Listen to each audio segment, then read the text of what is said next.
Welcome back to the Rugby Connection podcast by the fans for the fans. We are joined for a bumper pack of rugby that we've had over the weekend. We are joined by the Prop Life, aka Jemma. Hey. And Murray. Oh yeah. I think I did that to Cam last time, so I think it's probably best that I even it out a little bit. Yeah, that's fair. Anyway, How is everyone? Huh? How is everyone? How is everyone? I'm good. Thank you for asking. How are you, Murray? All right. Yeah, it's been a busy old week. Yeah, happy days. Gemma, how are you? Yeah, not bad, thank you. Same old, rattling along. We had our last game of the season yesterday, so my body is so thankful for a rest. Nice. Fair enough. I'm in pieces. Right. Anyway, in our complete package of rugby this week, should we start off with some Six Nations action? Yes, let's go for it. Right. So we had two absolute thumpings. England played first. They played Wales and beat them at 59-3. France on Sunday shredded Scotland 55-0. And the other Saturday game involved Italy beating Ireland 24-0. 7. I mean, 24-7. Sorry. Murray's like cries in Scottish. He's already, yeah, exactly. So I think people are taking the wrong thing from the England v Wales game, though. They're focusing on the fact that England got a 50-point score, but they're not focusing on the fact that actually the first half was so Welsh dominant. Yes. And I think that the actual overall performance by Wales is not reflective of the score. I know it's a really cliche thing to say that like the score's not reflective of the game, but in this case it really isn't. Like, this Welsh side coming to this Six Nations are such proof of what professionalism in the women's game does. They've had 12 months of contracts now and they're a completely different side in all the positive ways. Whereas you can see teams like Ireland who have got the talent but have not got the overarching kind of coordination at the moment and are still really developing in their contracts. They've got so much talent in that squad, but it's just not quite coming together yet. So I think people forget it was also 3-0 to Wales at one point. Yeah. Wales first points. And had England rattled for the first half an hour, I would like to think. Yeah, absolutely. England kind of took the piss in the second half, but yeah. I think that's such a, actually, it's going to sound weird. That's a great point for Wales to work from because yes, they got tired, things dropped in the second half, but overall that first half was so dominant and so positive. I think there's more positives than negatives to take away from that. I agree with that. Yeah, that's fair. I think now really the difference between England and Wales is almost the time of professionalism. Obviously, Wales have had a year now where they've been, conditioned like pros, where they've been working like pros, whereas England have been doing this since 2017, I think. So, the project's been going on a lot longer. The players are more well conditioned, and ultimately, it was a lot heavier in the second half, 40-0.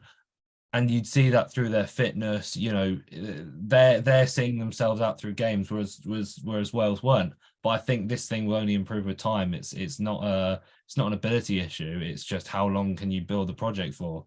Yeah, I really agree with that. And like what you're seeing in, those England girls, some of them that are playing in that squad, they have only ever been professional rugby players, i.e. they're youngsters that came through in 2017. And their job has been professional rugby players. Well, while some of the girls that are in the Welsh squad are still, despite 12 months of contracting, working pretty much full-time jobs. I think as well, what people forget about the women's game, like we must celebrate things like contracting. We must, because it's a pro. But at the same time, the contracts often aren't that fantastic to start off with. And they still don't make ends meet. So you've got professional international athletes still having to work their main job.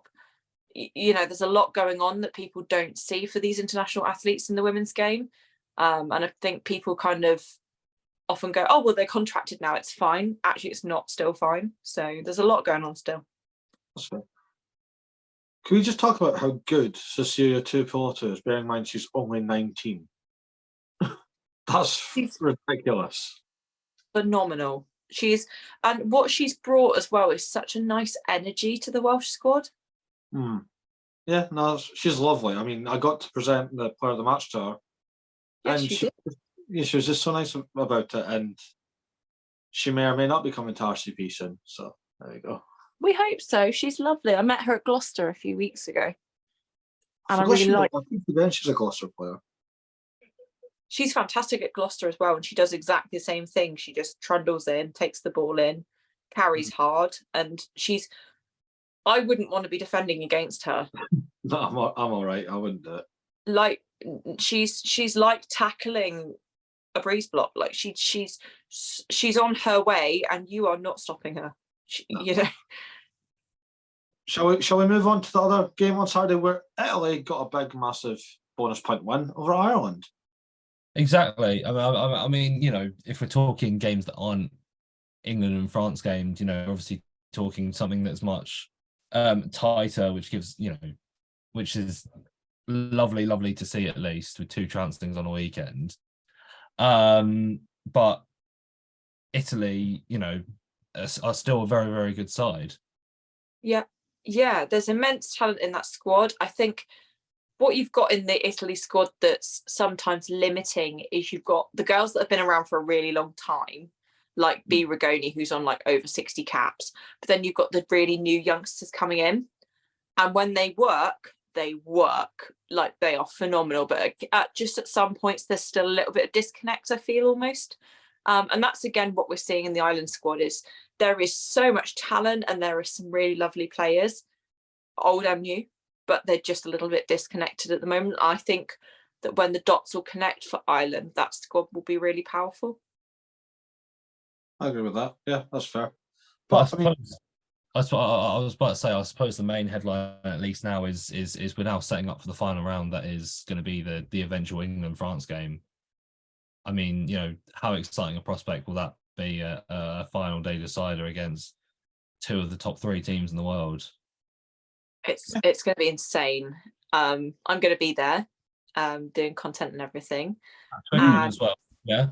At Twickenham, yeah, I'm going to be doing content. I'm going to be doing all sorts. And what, for me, I would urge absolutely anyone who is about to just buy a ticket, because what people don't understand is when you invest in women's rugby at that level, people see 50,000 sold out tickets and they're then able to justify spending a little bit, and I mean peanuts, on women's rugby at a grassroots level. So it validates women from the top to the bottom.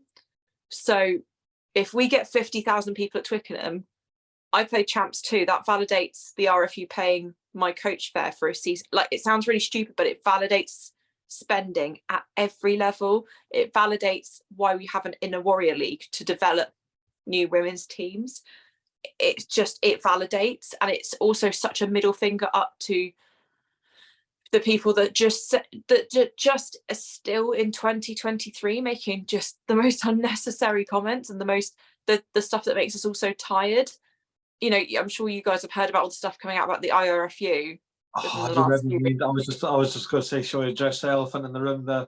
I'm going to address it because it makes me so angry. I'm like, we're in 2020, but what makes me so disappointed is that the IRFU are refusing to name that person.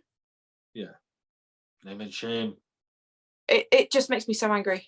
They are not naming that person. They're still, despite that person making totally irrelevant comments, they're still saving that person's behind, and that's disappointing. Basically, if you don't know what happened, someone very high up on the IRFU board, I believe the president's there, so very fancy dinner, end of all, look how good we are, basically said, who gives a fuck about women's rugby? Well, 3 people here give a fuck about women's rugby, so that's all. And yeah, but can we'll just get the heartache out of the way. France beating Scotland. Again, it was similar to the Wales one. Like, that scoreline does not tell you the full story.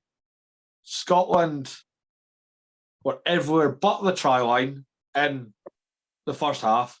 And cliche, but there were some skeptical calls, and then France just turned up in the second half. So, well done. But yeah. But it really simply, like France, exactly like Italy, loads of talent, but a little bit disjointed this season, but understandable with losing key faces.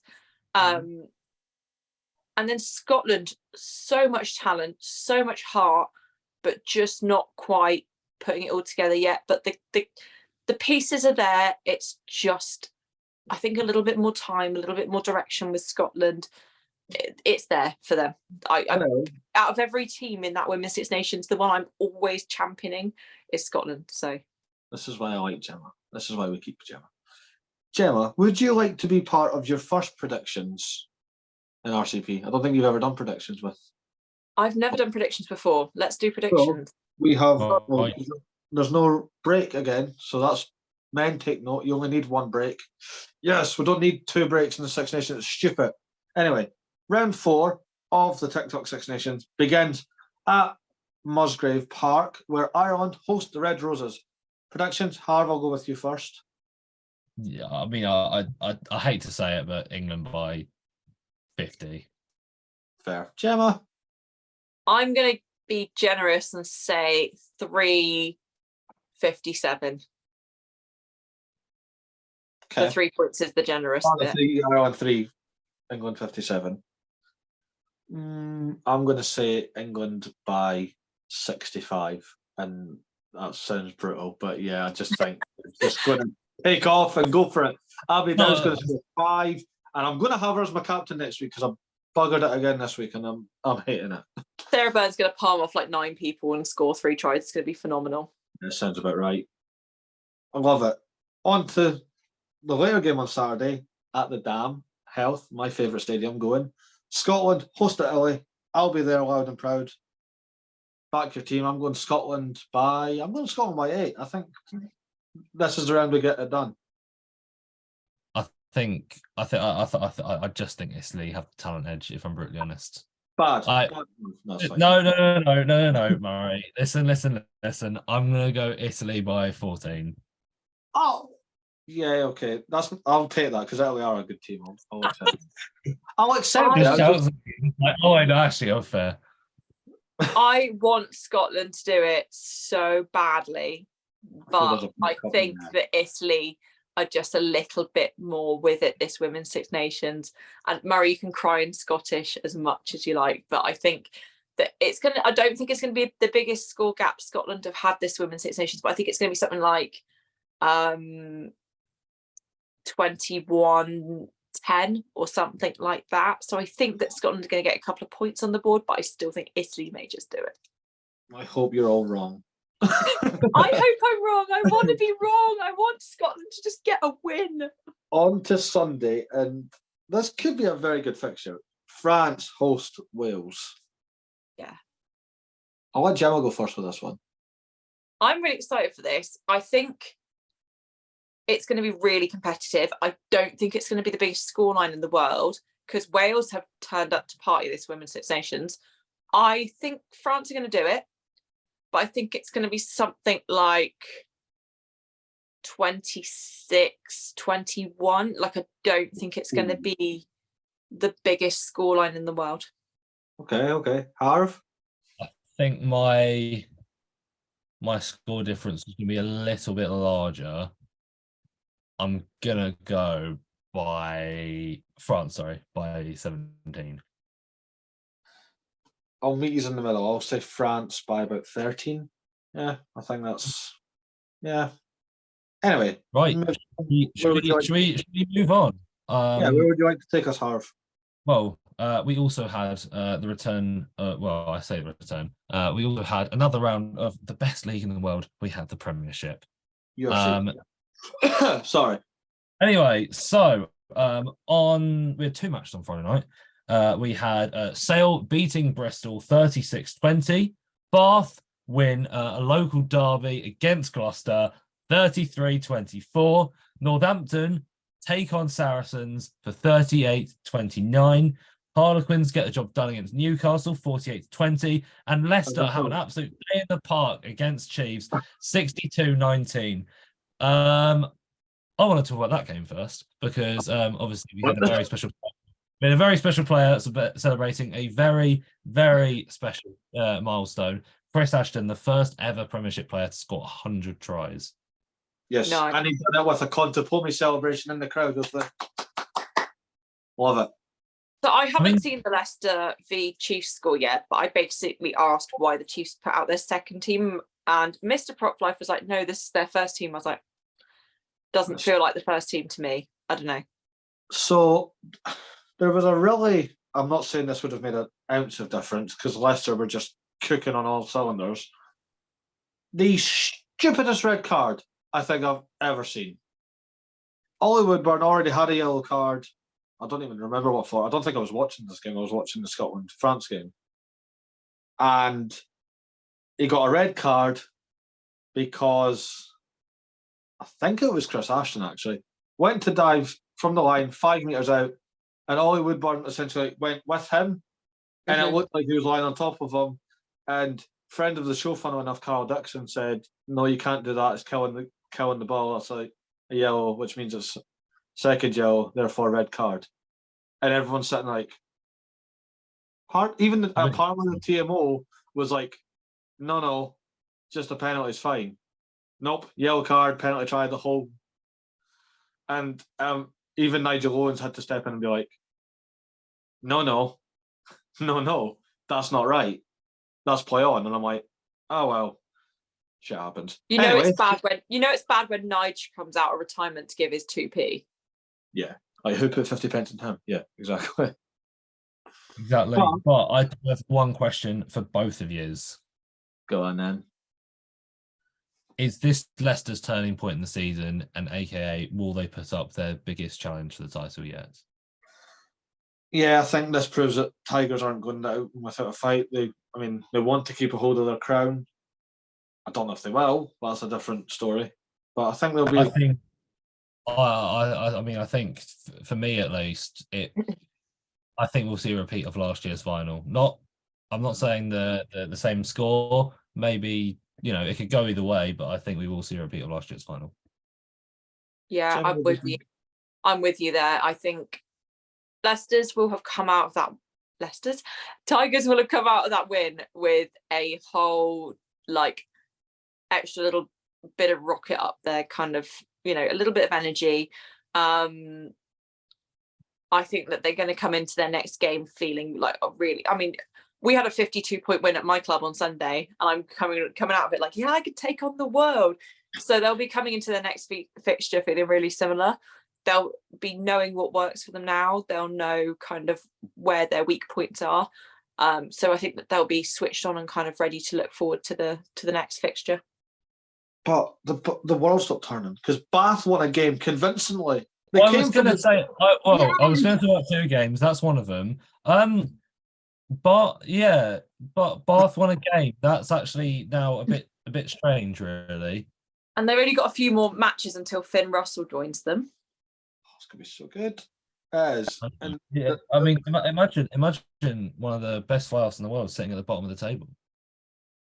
But that's the thing. That's why they will arguably have spent probably 80% of their salary cap on the best flyouts in the world. Like, Bath needs someone to help steer the ship. They've got talent.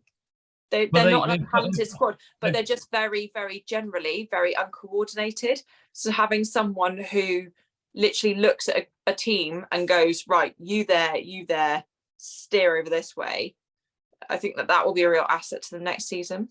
I'm just saying, we're going to get a full season. Sorry, Harv. I was about to say, they're bringing in a lot of young talent as well. I mean, there's no...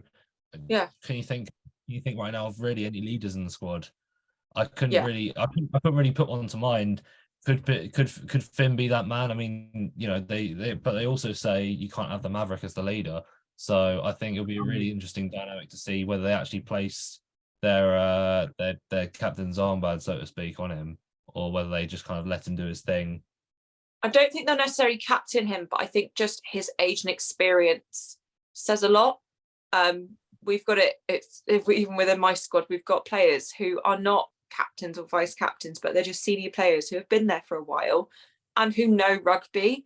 And you kind of want to follow those people because they know what they're saying when they're on a pitch. They keep their cool in the situations where the youngsters are starting to lose their heads a little bit. And it's exactly the same. You've got someone like that. It doesn't even matter if he has an armband or not. They will be impactful to players of a lot of levels, and that's what Bath will have been looking for when they signed him, really. Plus, I don't think that anyone's realised you're going to get Finn Russell, Cameron Redpath, Ollie Lawrence, Joe Thokin-Singer, Tom de Glanville like all year.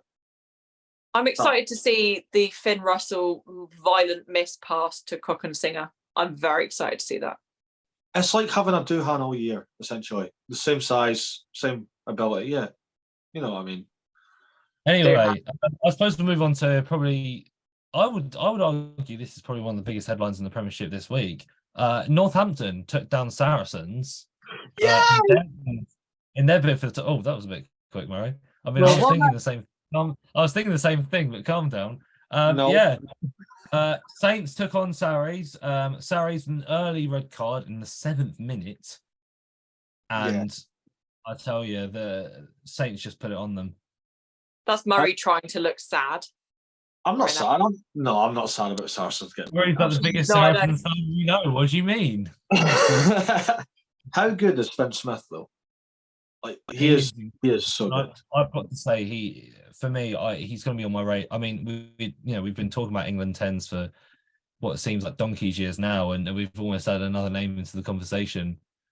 It's going to be a nice headache for Steve Borthwick to have, but I reckon the headache will be pretty big. I think it's good because as well, you've got so many players going over to France right now, choosing different options. They're choosing to take themselves out of the potential for an England setup. And then you've got players like that coming through who are complete wild cards. So like you say, Harv, they give Borthwick a bit of a headache, but in a really positive way. Exactly. And I mean, the Saints really, really turned up this week. I mean, they're still fighting to stay within the top 4. They've got a game in hand over Irish, who are the only ones who can catch them within a game, but I'm pretty sure. But Quins are still within a game in hand as well. I mean, I think they're one of only 2 teams to have played 19 games this season. All the rest are on 18. Yes, I was just looking at that now. So we could see the dynamic flip really quick. But this top 4 race is really, really gonna heighten up within the next few rounds. So verdict, Randy, 19. Round 19. Yeah, that is fine by me. So we have got to start off with on the Friday round night. 23. Round 23. Sorry. Huh? It's round 23 because not every team plays, so it's like. Oh yes. We have Newcastle hosting London Saints. Oh, Saints by 8. Yeah. Ooh. Yeah. Jemma? Yeah, I think Saints are definitely going to do that one. I'm going to say by 20. Oh my god! I you know what? I was going to say I don't disagree with you, Gemma. I was going to go 25. I don't think the Falcons are in any good place right now. What did Newcastle do to you? Absolutely nothing. Absolutely nothing. They're just not. They're just not amazing right now. And then not even as well with the Prem. You often get the situation with the Prem where there's not even a team that's bad. There's just other teams that are better. Yeah. And I feel like that's the case with Newcastle. They're not even overly bad or doing anything wrong. There's just other teams that are performing better. Exactly. Then we have got Exeter Chiefs hosting Bristol. Chiefs, back your team. Why am I doing the podcast with both of you? I'm not a Chiefs fan by trade now. Oh. I've not been for about a year. Why? What happened? I wouldn't say I just decided that actually aligning to one club, I'd align to Exeter as my local, but actually, for example, I'm friendly with a lot of the Bristol Bears women as well.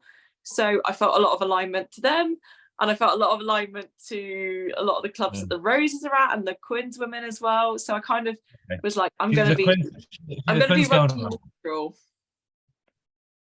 I decided to be rugby neutral. So Anyway, I I'm think- much more happy about doing this prediction. Exeter versus Bristol. Murray, we'll get yours one out of the way quick.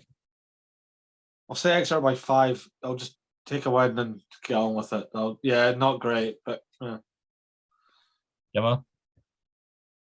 I think that Exeter are going to get it. I think Exeter by 12. yes. I'm going to go Bristol by 7. Anyway, It's the going to be big tight. Whoever it is, it's going to be really tight. Like, it's not. I don't think there's. I can't confidently say there's one team that I'm like, yeah, they're going to walk that game. True. Yeah. Right, we have got the big summer kickoff at Twickenham, which someone I know will be attending. Harlequins versus Bath. Murray, don't do this to me. No, it's going to be Quins. It's at Twickenham. Quins just turn it up there. So Quins by 15. There we go. Quins by 24. Ooh.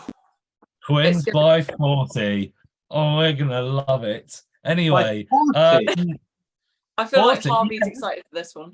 I think he's well, I don't know. The last time we played at Twickenham, we beat them by 35. Who was it? Oh yeah, it was Exeter Chiefs. Prefer not to speak. Right. Next we have Gloucester versus Sale. Gloucester. I don't care anymore. They're going to bugger it somehow, but Gloucester by 3. Yeah, Gloucester by 10. Ooh.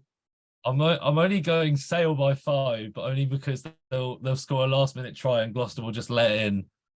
Yeah, Fair. that's the thing. That's a difficult one, I think. It's just the Gloucester. It's just the history of the Gloucester. And finally, we have Saracens versus Irish. I'll let Jemma go first on this one. I'm going to wild card the Irish, like somewhere just randomly turn Saracens into cheese. I'm going to go. I'm going to put it completely wild card. I'm going to say Saracens 20. No, so going to say Irish 28. Irish by 28. Yeah, I'm just going to wild card it. I'm probably going to be completely wrong. I love that spirit. I'm being optimistic beyond bounds here, but yeah. No, I'm going to go Irish by 9. I'm still convinced I'm going to get Saracens, but yeah. Irish by 1. There we go. Nice. You know we love it. Right, we're going to head to the second best league in the world. We're going to head to the URC. I think you were going to swerve me there. I think it was just I'm sorry, but they're my favourite league. League One. I'm sorry, but URC are my favourite league because we have epic flanter on TikTok. Right, so in the week we had on Friday night we had 3 games. We did. We had Sharks smacking Benetton 43-33. Ulster had a go on the Dragons 40-19. Glasgow with probably one of the most exciting games of the year against the Scarlets 12-9. Bulls just edged their Bray 78-12. Leinster just about got the better of the Lions 39-36. Munster just edged the Stormers 26-24. Connacht got over Cardiff 38-19, and Edinburgh had a field day against Ospreys 45-21. What was it with Irish provinces in South Africa this week? But the Lions had one job. Sunlight. Just about do it. I mean, the Leinster game was won by 3 points. The Munster game was won by 2. So it's that nitty gritty. I think every good team or title contending teams need that scrappy dogfight. But you got to think to go away to South Africa, it's a completely different atmosphere. If you are a team, let's say if you're an Irish team traveling to Wales, it's pretty similar conditions. You're going to be used to a lot of the conditions. It's not a huge change. You're going to a completely different hemisphere with a completely different season. Yeah. It's a hard place to play, South Africa. Yeah. It's the Northern Hemisphere team, that is. So these are the points you need to get because this is where all the other teams are going to drop. I know, but yeah. the Lions had one job. What people forget is that when these teams are traveling to South Africa, they've often got literally like a day turnaround. i.e. they've flown out, which bear in mind does not give you fresh legs. I'm bad enough on 3 hours in a coach. Like, flying out to South Africa does not give you fresh legs. You've got like 24 hours turnaround, if that. You've got a game, and then it's not easy. And then, yeah, as Harv says, you're adapting to different climates, different temperatures, humidity. I think that's the one, because that makes your oxygen levels drop through the floor. You're expected to perform at a high level, which, don't get me wrong, it's their jobs, but it is hard in those climates. I think that the climate does have a lot to do with it. And I also almost think that the home ground for South African teams as well, you've got, you know, the Stormers getting fired up, you've got everything going on. It's a big weekend. Yeah, exactly. And I think that's where you've seen a lot of teams in the Champions Cup fell across the line against South African teams. They've had to go and travel. You know, as a Quins fan, I know that myself, where we failed to beat the Sharks first play. You could flip it as well.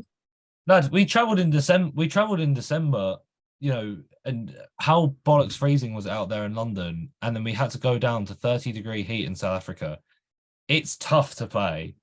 But you know, there's no doubt that Munster and Leinster are some of the best teams in the comp, and you know, to go down and get those points where, again, a lot of their competitors are going to drop them is just what they need. Yeah, that's fair. But I mean, the Lions buggered it. I mean, the Lions were down to 13. Finish them. Finish it, and they can't. But you know who's finished on the weekend? Zebra. 78 was I think isn't this like whatever the league was in its previous format throughout its whole history? Isn't this the greatest point scored by a whole team? And what was the final score? 78-12. So 78 points, I believe, is the most points scored in a competition's history. And I'm not just talking about URC. I'm talking about, you know, all of it. Pro 12, Pro 12, Pro 14. I believe. I think that was somewhere I read that stat. All right. Yeah, that is a murder. What do you do with Zebra? Genuinely. What do we do with Zebra? Because Benetton are holding the flag very well, especially in the Challenge Cup. They're in the semi-final. They're in the mist to get in the playoffs. And then there's Zebra. That's just. I'm happy to relegate them, to be honest. So this was you discussed it with me a few weeks ago, Harv, where the Tier 2 champions going into the Challenge Cup. Yeah. So my question was, should the teams from, you know, Spain, Portugal, Georgia, Romania, and whatever league structure they have up there, I think there's a league with all of Middle Eastern and Balkan countries, or, you know, places like that. Should champions of said leagues go into the Challenge Cup? I believe they used to. I'd love to see it. They used to. I think that we used to have a team from. There was a Russian team in it for a while. It didn't do very well. It was like the Bucharesti Saracens or something like that. Oh yeah. I don't know. I was zoned out thinking of Mitch Lamara, if I'm honest. So. But yeah, I mean, you know, it's a bit.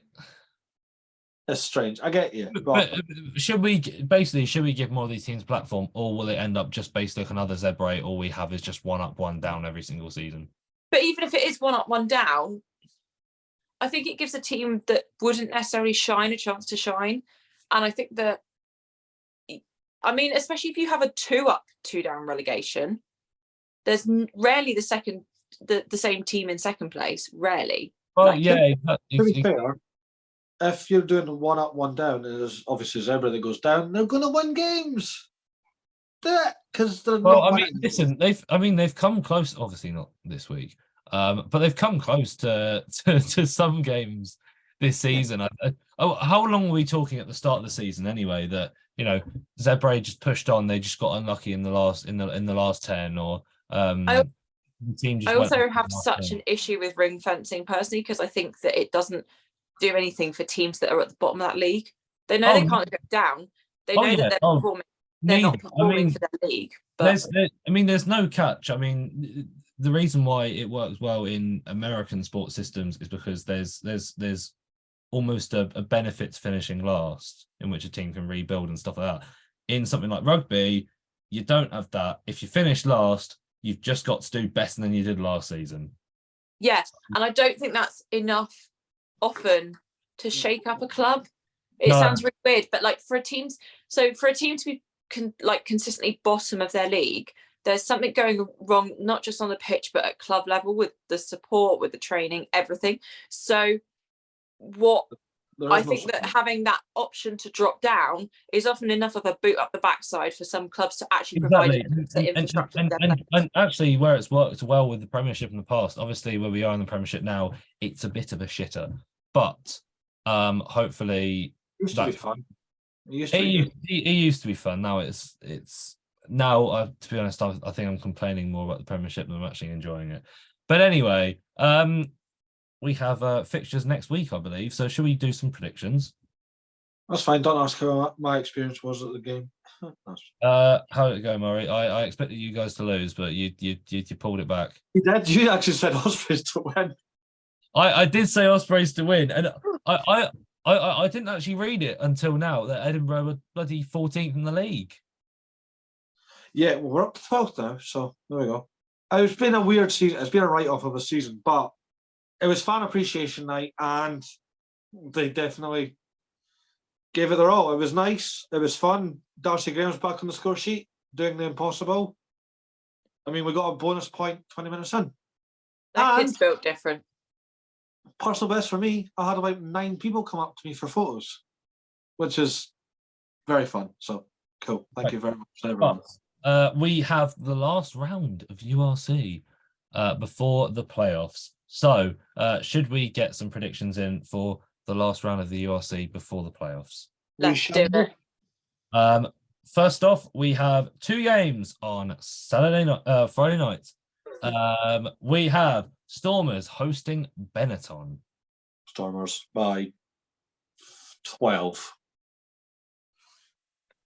Yeah, Stormers by 15. I want to say Benetton will do it, but if it's in South Africa, I think it's early doors. Well, it is in South Africa. I'm with Harv on this. I think as much as I really want Benetton to do it, I think Stormers by 10. Next we have Murray. We have Ulster hosting Edinburgh. Come on. Oh, I know this one. Not Edinburgh. Oh, see what I mean? That's just rude. Murray, I'm gonna say Edinburgh by 1 purely because you know how I like the URC. You know what? We never have to say Edinburgh are much higher than Ulster, but Ulster at the bottom. So please just do it. I'll say Edinburgh by 2. Just get a nice win, finish the season, done. Let's go. I mean, we've got nothing to play for, so. I'm going to say Ulster by 5. Jemma. Moving on, we have Lions hosting Zebra. Lions by 50 because it's a waste of time. I reckon we'll see something happen like last year, and Zebra are going to win by 2. In South Africa. Listen, they beat Connacht last year in the last game of the season. Anything can happen. I mean, I know it's Connacht, but still. The Dragons. Oh, it's Dragons, yeah. Easy to beat anyone can beat we could beat the Dragons as RCP. Sorry, but yeah. I don't know. I put you and Rio Dyer in a foot race, and no. I'll just run over him. Not chasing him if he's away. Okay. Murray, we've talked about this in the group. You are going to get flattened. I'm not. I'm a big boy. I can handle myself. Right. Not well, I can handle it. My prediction, I think. Do you know what? I'm going to give Zebra a little bit of like zhuzh here. Zebra by 5. Yes. Just for the giggles. Right. We've got a Welsh derby. We have got Dragons hosting the Scarlets. Scarlets by 10. Scarlets by 12 and a fist fight. Ooh, I like the bonus bit there. Dragons by 3. Can I just say before we move on, the URC website does not love the Dragons because look, they don't even have their logo up. I ask you to download it. I'm okay. Right. Next we have Bulls versus Leinster. Bulls by 3. The streak ends on the last round. I don't know. Leinster is so strong though. Leinster by Leinster by 10. This Leinster side's the club equivalent of 2015 All Blacks. So Leinster by 15. Yeah. I think that the Bulls are going to put up a good fight because it's on home turf, but I just think Leinster are that little bit stronger. Yeah. We have Sharks versus Munster. I'm going to go Sharks purely because I can't see Munster going back to back in South Africa. Okay. I'll go Sharks by 6. Dogfight though. You know what? I'm also going to go Sharks, but I'm going to go by 4. Ooh. I'm going to go Sharks by 3, like even smaller margin. Okay. Right. Next, we have Ospreys versus Cardiff, the South Wales derby. Oh, Cardiff. I think Cardiff could do it, you know. There? Yeah, I'm with you on that, Jim. I'm going to go Cardiff by 14. Go for it. Get a big one on the end. It's in Swansea. No, it's not. It's in the Principality. Oh, yeah, the Principality. Oh! Yeah, it's Judgment Day. I'm judging this anyway. Ospreys by 6. And then to end off the URC regular season with an absolute titanic game, we have Glasgow versus Connacht. I'm going to go Glasgow by 7. It's going to be. I think it's going to be tight. I think. Yeah. I'm going to go Connacht by 8. I'm not against it. I think it's going to be really tight. I'm going to say Connacht by like 2. It's going to be down to like a conversion or something. I don't think there's going to be a big wide gap in this one. Unless our boys playing, then it's all Connacht. If Mac's starting, I'm back in Connacht. Exactly. But we bring it to the end of the show, in which case we will do our final segment from every show. We have Random Game of the Week. Yay! Jemma doesn't know the rules of that. Oh, Jemma doesn't know. So we pick a random rugby match that has been played throughout the world, and we tell it to everyone. Brilliant. Very much. So Murray, would you like to take it away as an example? You know what? Just because it's standing out to me like a sore thumb, Super Rugby Americas, the Pampas, however you pronounce them, beat the American Raptors 63 points to 0. Just run away, love it. Nice. Right, I have got a match from the CH Honra in Portugal. I have CDUL beating Belenenses 29-24. CDUL move up further into the playoffs and stunts Belenenses from getting into the top 2. Oh, I haven't prepared. I mean, I would like to shout out a grassroots one. Columpton ladies, we won our game 52-0 on Sunday against Portsmouth Valkyries, capping off a very mixed season. But yeah, we scored a grand total of, what was it, over 7 tries in the end. Ooh, big one. Love that. Spicy, good conversions. Did you score, Jemma? No, I was so close, and then I had like 3 people jump on me. It was very upsetting. Gemma. I've got an additional one just because of a big upset for you. It's from Super Rugby W, so the women's Super Rugby. Even though it doesn't have the New Zealand teams in it, that makes no sense. But anyway, defending champions Fijiana Drua were defeated by the Western Force 23-10. Hey, Big up the Force. right. You've taken us to the end of this episode of the Rugby Connection podcast. Please do follow us on all of our socials. That is the Rugby Connection podcast on Instagram, Twitter, TikTok. What else do we do? LinkedIn. Yes. Yeah, exactly. The dark web. Then also follow us on our socials individually. We will be back next week to talk about a heap load of rugby, and Edinburgh will probably have lost again. Thank you for listening, and we will all see you next time. Goodbye.